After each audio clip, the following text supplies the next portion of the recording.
compensadora, produciendo otros isotipos de anticuerpos de manera que se trate de compensar la deficiencia.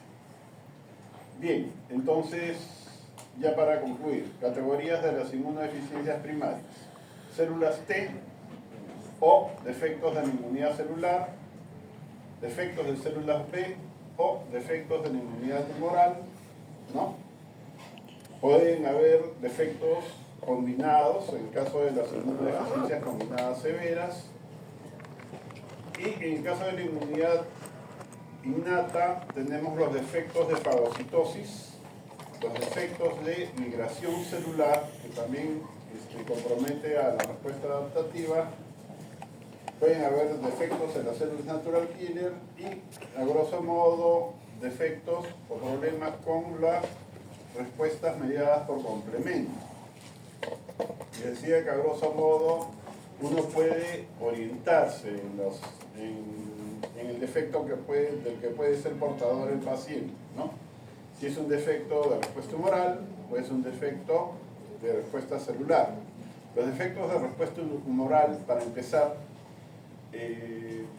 habitualmente comienzan a detectarse a partir o cerca al año de vida del recién nacido, ¿no? O del bebé. ¿Por qué? Porque hay una inmunidad pasiva que es provista por la madre al momento del nacimiento, ¿no? Y también la madre, si lacta, si el niño lacta, entonces la madre le va a proveer anticuerpos a través de la lactancia materna, los que van a ser transportados al torrente circulatorio a través del receptor de recién nacido, que es expresado en el intestino del bebé. Bueno, estas deficiencias hacen que se presenten recién, o los defectos corrientemente se detecten a partir del año de vida. En cambio, los defectos celulares no. Los defectos de respuesta celular se detectan rápidamente y el patrón de infecciones también va a cambiar. En el caso de los defectos celulares, los niños con frecuencia van a tener infecciones por hongos, por cándida, ¿no? Y van a presentar con frecuencia diarrea y retardo del crecimiento, lo que no se observa en los casos de las deficiencias humorales, ¿ya? Cuando comienzan a hacerse presentes las infecciones en la respuesta humoral, bueno, va a ser por gérmenes piógenos, ¿no? Y a la cabeza vamos a tener al Streptococcus pneumoniae. Estos niñitos hacen neumonías cada año y pueden hacer neumonías más de una vez al año. Si ese es el patrón que presenta el bebé, hay que pensar en algún tipo de inmunodeficiencia, porque no es normal que un niñito haga neumonías cada año. Bueno, no va a haber retardo de crecimiento generalmente, y como les comenté hace un rato, en los casos de respuesta celular va a haber mucha predisposición a que se produzcan infecciones o enfermedades por hongos y virus, ¿no? Y gérmenes, por supuesto, intracelulares. En la historia clínica, bien, una buena parte de las inmunodeficiencias están asociadas al cromosoma X. Entonces se tiene que determinar el patrón de la inmunodeficiencia, si se presenta más en varones y no se presenta en mujeres, ¿no? O si se presenta en ambos. Y en este caso hay que hacer una buena historia clínica e interrogar, ¿no?, sobre los integrantes del árbol genealógico, cómo era con los abuelos, si se puede llegar hasta los bisabuelos. Bueno, hacerlo tratando de hacer una línea en el tiempo, ¿no?, de cómo va el patrón de la presentación de la inmunodeficiencia. Entonces, en la historia clínica, en primer lugar, número, tipo y curso de las infecciones, muy importante. La historia familiar, como les acabo de comentar. El sexo, en quiénes se presenta la deficiencia, si en varones o en mujeres. Y si hay propensión a infecciones por gérmenes o patógenos ambientales. En el examen físico, obviamente, hay que evaluar el crecimiento y desarrollo, que es lo que se hace de rutina en los niños, y hay que observar si presenta alguna facies o algún signo, ¿no?, que esté asociado con algún tipo de inmunodeficiencia. Finalmente hay que evaluar la presencia o ausencia de tejido linfoide. En niños el timo está en plena actividad, ¿no? Entonces hay que evaluar si el niño tiene timo, y esto se hace de una forma muy sencilla.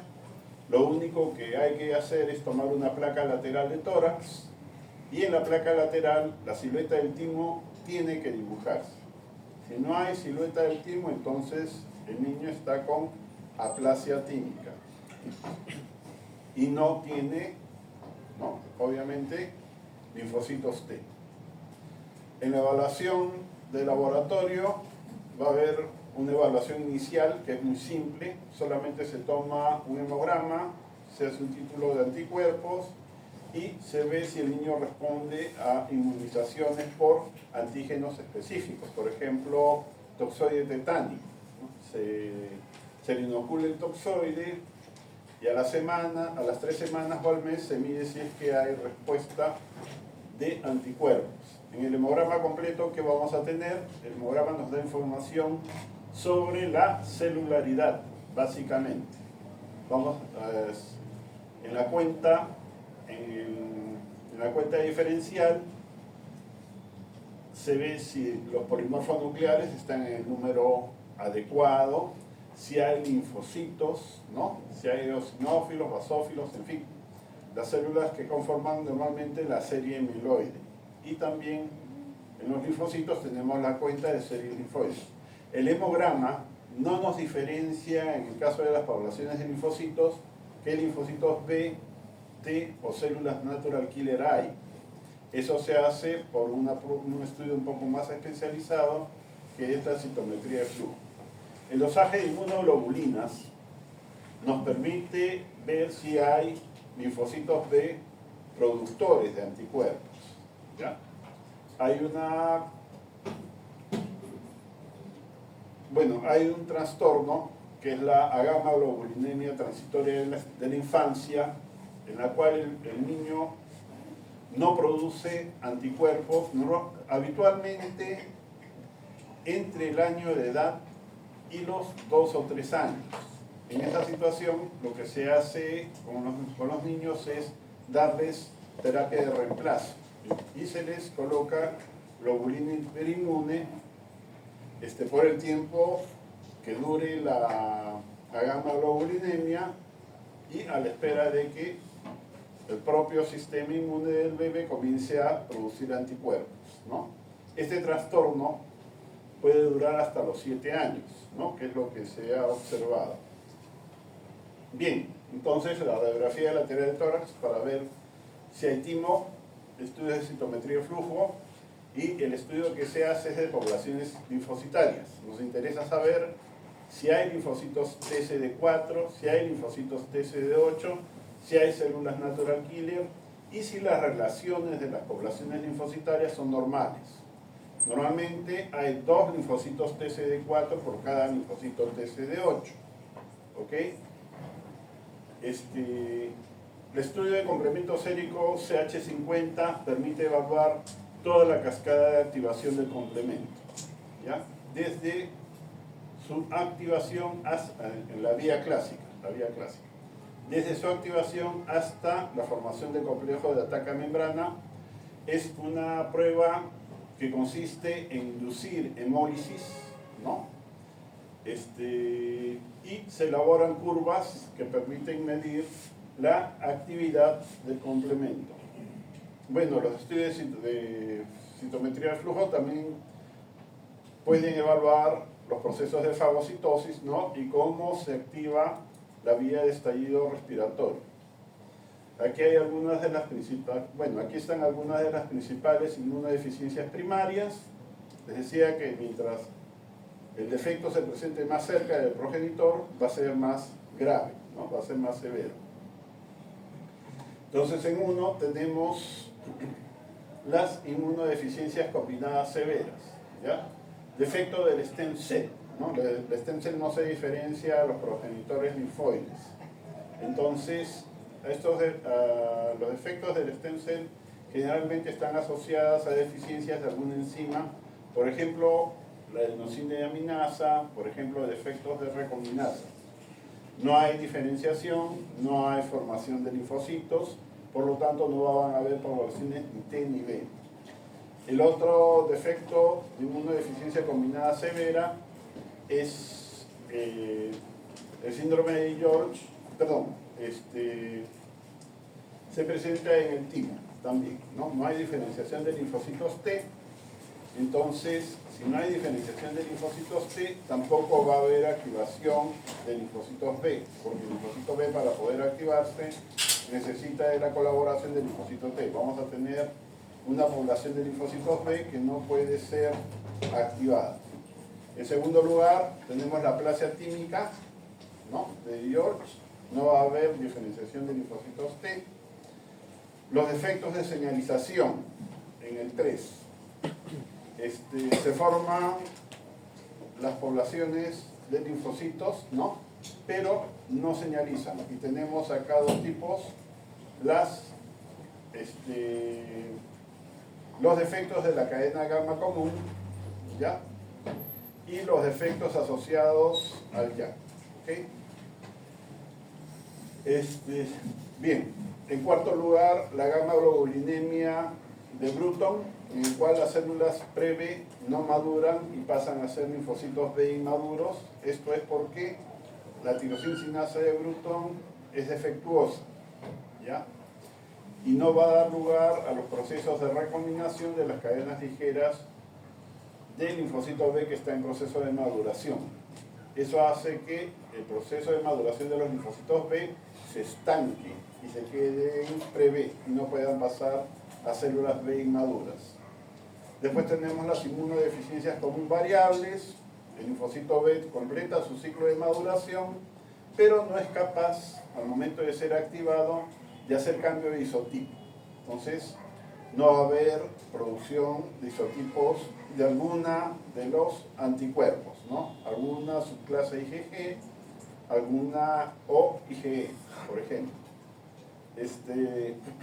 También pueden haber defectos de producción de IgM. Bueno, tenemos los defectos de selectivos, ¿no?, de producción de inmunoglobulina A, que puede ser A1 o A2. Obviamente, los pacientes que son afectados por este tipo de trastorno van a tener más predisposición a ser afectados por gérmenes que requieren la neutralización mediada por inmunoglobulina A, o sea, aquellos gérmenes que ingresan por vía oral principalmente. En séptimo lugar tenemos al síndrome del linfocito desnudo. Acá lo que va a haber es una falta de expresión de las moléculas HLA, sea clase 1 o clase 2, ¿no? El efecto principal en el caso de clase 2 es el efecto del promotor, de la molécula que inicia la transcripción de los genes HLA clase 2, ¿ya?, el famoso C2TA, ¿no? Y el otro defecto, en el caso de clase 1, el más común, son los defectos de la proteína transportadora de antígenos, la encargada de capturar el antígeno para introducirla en el retículo endoplásmico. Y finalmente, el síndrome de hiper-IgM. El síndrome de hiper-IgM es un defecto de la célula T, que no expresa el ligando de CD40. Si no hay ligando de CD40, no puede colaborar con la activación de la población de linfocitos B. Bien, las inmunodeficiencias combinadas severas están muy cerca del progenitor. Les decía que generalmente hay defectos de enzimas, ¿no?, recombinasas y adenosina de aminasa. En este caso no va a haber poblaciones de linfocitos T ni de linfocitos B. El otro subgrupo que afecta solamente a la población de linfocitos T, ¿no?, al progenitor T. Tenemos las dos síndromes de inmunodeficiencias combinadas severas. La primera ligada al cromosoma X, en el cual va a haber un defecto de la cadena gamma común, ¿ok? Esa cadena gamma común que vimos cuando hicimos activación TH2 y que forma parte del receptor interleuquina 4, interleuquina 2, interleuquina 7, interleuquina 15, interleuquina 21, ¿no es cierto? Y hay otra en la cual la alteración no está en el receptor, ¿no? No está en el receptor la cadena gamma común, se asocia con la cadena de interleuquina, del receptor de interleuquina que corresponde. El efecto está en la molécula que señaliza, que es una molécula de la familia JAK, ¿ya? El receptor interactúa con la interleuquina, pero la molécula de señalización está ausente o es defectuosa. Esa es la inmunodeficiencia combinada severa autosómica recesiva. Después tenemos las inmunodeficiencias en las cuales hay formación de células T y células B. Síndrome del linfocito desnudo, falta de expresión HLA, clase 1 o clase 2. Este defecto se va a presentar desde el momento de la selección positiva. Si hay ausencia de HLA clase 2, no va a haber formación de linfocitos TCD4. Si hay defectos de HLA clase 1, no va a haber formación de linfocitos TCD8. O van a estar muy disminuidos, ¿ya? El síndrome de Wiskott-Aldrich, que lo vamos a ver más adelante, y el síndrome de ataxia telangiectasia. Son 3 ejemplos. Bien, entonces las autosómicas, las inmunodeficiencias combinadas severas, si está en el progenitor, entonces el defecto va a ser de células T y de células B. Si está en el progenitor del linfocito T, vamos a tener la ligada al cromosoma X, que está acá, ¿no? En la que no va a haber expresión de la cadena gamma común, y la otra es la autosómica recesiva, en la cual va a fallar la molécula de señalización. El efecto en la inmunodeficiencia combinada severa está en cromosoma, el que está vinculado al cromosoma X, se encuentra en la región Q13. La inmunodeficiencia severa combinada ligada al cromosoma X se debe a un defecto de la cadena gamma común, ¿ya? Y la recesiva se debe a una falla o defecto de la molécula de señalización. Al final el resultado es el mismo, no se van a diferenciar células T, ¿no? Y vamos a tener una deficiencia también en el caso de las células B. Bueno, las deficiencias de adenosina y aminasa se acompañan de defectos de células T y B, ¿no? Y uno de los hallazgos que vamos a tener es la falta de producción de anticuerpos.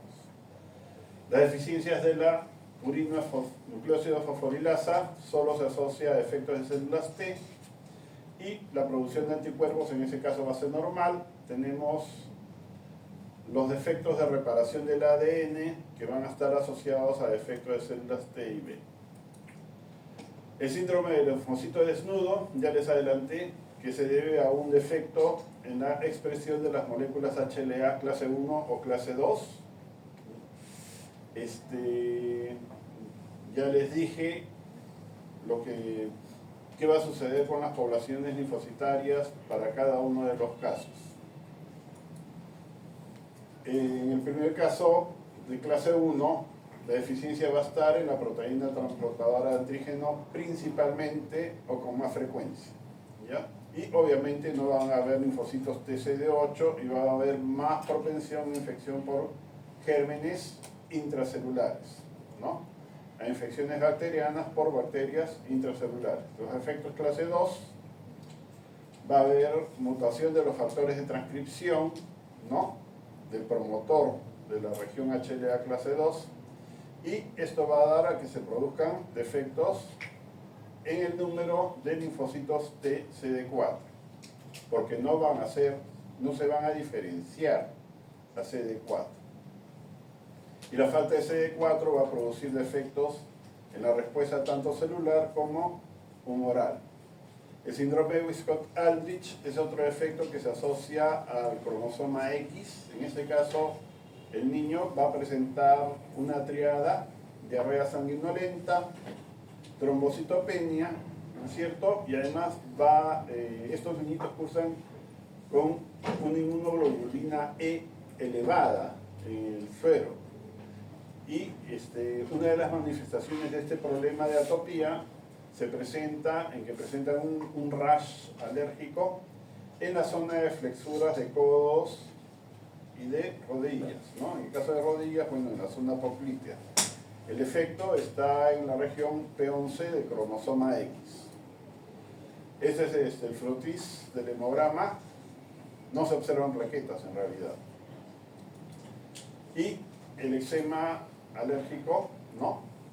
En la zona poplitea.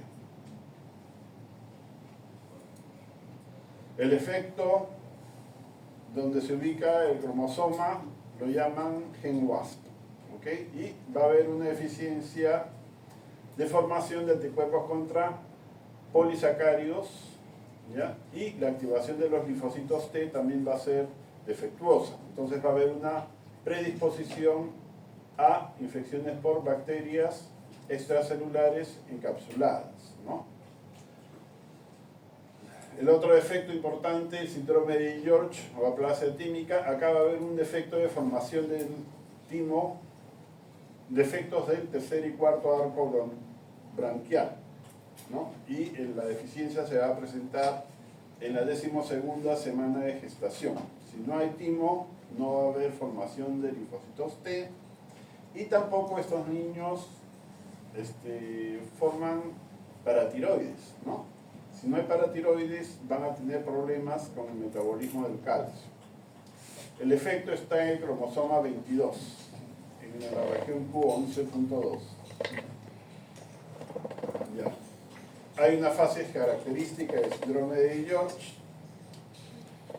Va a haber hipertelorismo, los ojos van a estar muy separados, el puente nasal es ancho, ¿no? El filum corto, o sea, la comisura de los labios entre la nariz, ¿no? Y el labio es corta, puede haber micrognatia y pueden haber defectos en el paladar, ¿no? Incluyendo labio leporino. Y acá tenemos a un niño que tiene alguna de estos signos, ¿no? De estas fases, ¿ven? Hipertelorismo y el puente nasal, como se observa, es bien ancho. Y además la implantación de las orejas del niño son orejas de implantación baja. Y además se observa que acá hay micrognasia. Los defectos asociados a la producción de anticuerpos, el más frecuente es la gamma globulinemia de Bruton, ¿no? Que ya lo expliqué hace un rato. Acá hay un defecto de la tirosincinasa y los linfocitos B pre-B no pueden hacer la recombinación de los genes de cadenas ligeras. Por lo tanto, no se forma el receptor y el proceso de maduración queda estancado en ese punto, en pre-B. ¿Ya? El resultado es que no se va a organizar el tejido linfoide, ¿no? La zona B del tejido linfoide, y tampoco va a haber producción de anticuerpos. Les comenté acerca de las hipogamma-globulinemias transitorias, el apellido es de la infancia, ¿ya? Bueno, el pre-B no pasa a linfocitos B inmaduros por deficiencia de esta tirosincinasa. El efecto está en el cromosoma X en la región Q22. No van a haber células B, como les comenté, y la predisposición a infecciones va a estar, bueno, estos pacientes van a ser más afectados por bacterias extracelulares, ¿no? Obviamente, y también por virus. El síndrome de hiper-IgM, les comenté que no es un defecto de linfocitos B, es una deficiencia que tiene que ver con la falta de expresión del ligando de CD40, ¿no? Que lo tiene que expresar el linfocito T para poder colaborar con el linfocito B y activarlo, y que seguidamente pueda hacer cambio isotipo. Entonces, el síndrome de hiper-IgM es una deficiencia de la expresión del ligando de CD40 que no puede colaborar con la célula B para que pueda hacer cambio de isotipo posteriormente. El defecto está en la región Q, ¿no? Del 24 al 27, síndrome de hiper-IgM. Síndrome de hiper-IgM, no hay colaboración entre el linfocito T con la célula B, y por lo tanto no va a haber cambio de isotipo. La respuesta del organismo va a ser de comenzar a producir más inmunoglobulina M de forma compensadora, ¿ya? De forma compensadora. Bueno, este es el corte histológico de un ganglio normal. Se ven los folículos linfoides primarios, los folículos linfoides secundarios, ¿no? Y como es la corteza, bueno, acá está la población, esa es la zona B, la población de linfocitos B. Y este es en el paciente con hiper-IgM. No se forman centros germinales, porque no hay colaboración, ¿ya? No hay colaboración TB. Defecto en el ligando de CD40. ¿Cuál es la susceptibilidad? Bacterias extracelulares por Pneumocystis carini, Cryptosporidium pardum, por citar algunos gérmenes. En cuanto a las disfunciones de los fagocitos, tenemos en primer lugar los defectos de migración, ¿no? Los defectos de migración, dos son los principales: el defecto de adhesión leucocitaria 1 y el defecto de adhesión leucocitaria 2, o sea, los LAT, LAT1 y LAT2. El LAT1 se debe a un defecto en la conformación o expresión de la cadena beta de la molécula de integrina. Bueno, al inicio del curso se les explicó cómo era la migración leucocitaria y se les dijo que tenía sus pasos, ¿no? Rodamiento, adherencia estable, después venía la diapedesis y finalmente la migración. En el caso del LAT1, la célula inmune no puede hacer adherencia estable, porque la cadena de integrina, la molécula de integrina, no puede adherirse a su ligando, que son las moléculas inmunoglobulina. En el Atos hay un defecto en el rodamiento. Las moléculas de cialomucina están mal configuradas y no expresan un residuo de fucosa que es necesario para que la célula pueda interactuar con las moléculas de selectina, ¿ya? Entonces no va a haber rodamiento y por lo tanto las células tampoco van a poder extravasarse. El otro efecto, el síndrome de Chiari-Higashi, se debe a un defecto en la conformación de los lisosomas, ¿no? Que no pueden, al no configurarse de forma normal, tampoco pueden fusionarse con los fagosomas para formar los fagolisosomas. En la enfermedad granulomatosa crónica, lo que se va a presentar es un defecto de la enzima oxidasa. La enzima oxidasa tiene 4 subunidades y es necesaria para que se inicie la vía de estallido respiratorio, ¿no?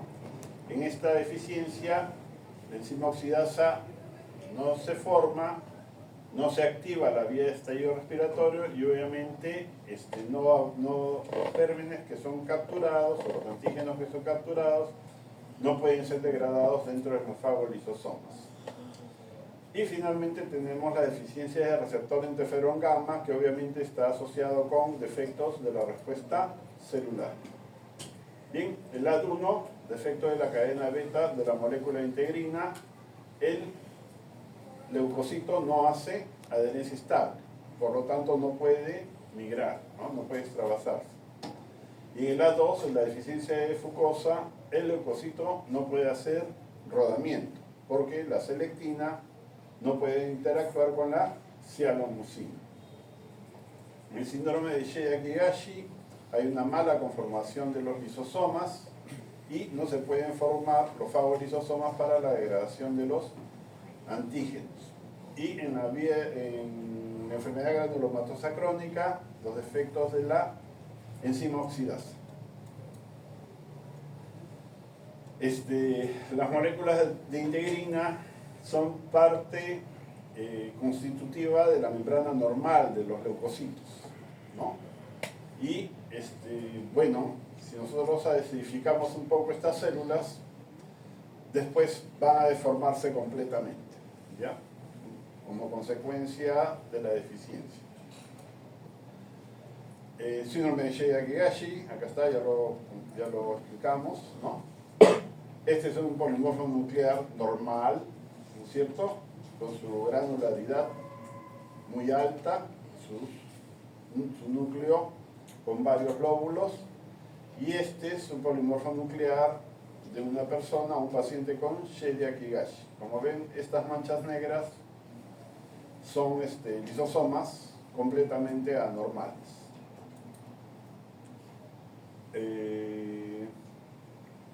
Bueno, la enfermedad granulomatosa crónica es un defecto de la enzima oxidasa, está asociada al cromosoma X y el defecto está en la región P21.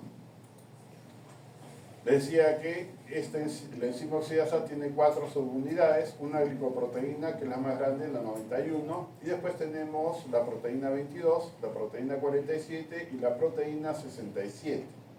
Los defectos se presentan con más frecuencia en la glicoproteína 91, 67% de los casos. Y le sigue la proteína 47 con el 33% de los casos. Hay una prueba, que es la prueba es la ingesta de un colorante que es el nitroazul de tetrazolio. Lo que se hace es separar polimorfos nucleares del paciente, ¿no? Y después a estas células se les agrega un colorante, que es el nitroazul de tetrazolio. Ya se me lava, ¿cómo le dicen? Se me lengua la traba, ¿no?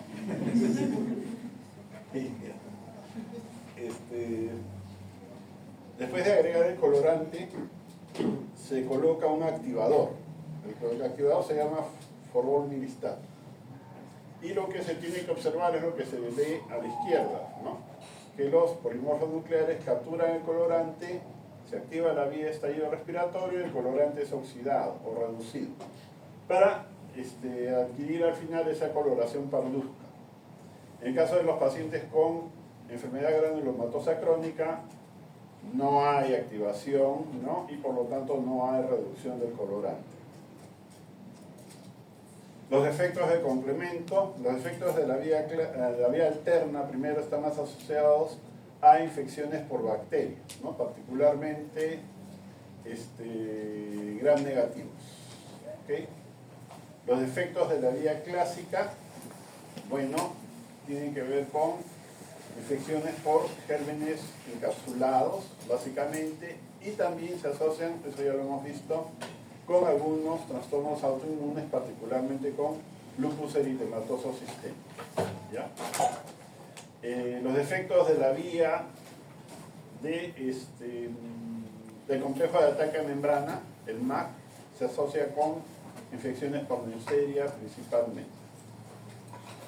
Muy bien, hasta aquí llegó la clase de inmunodeficiencias.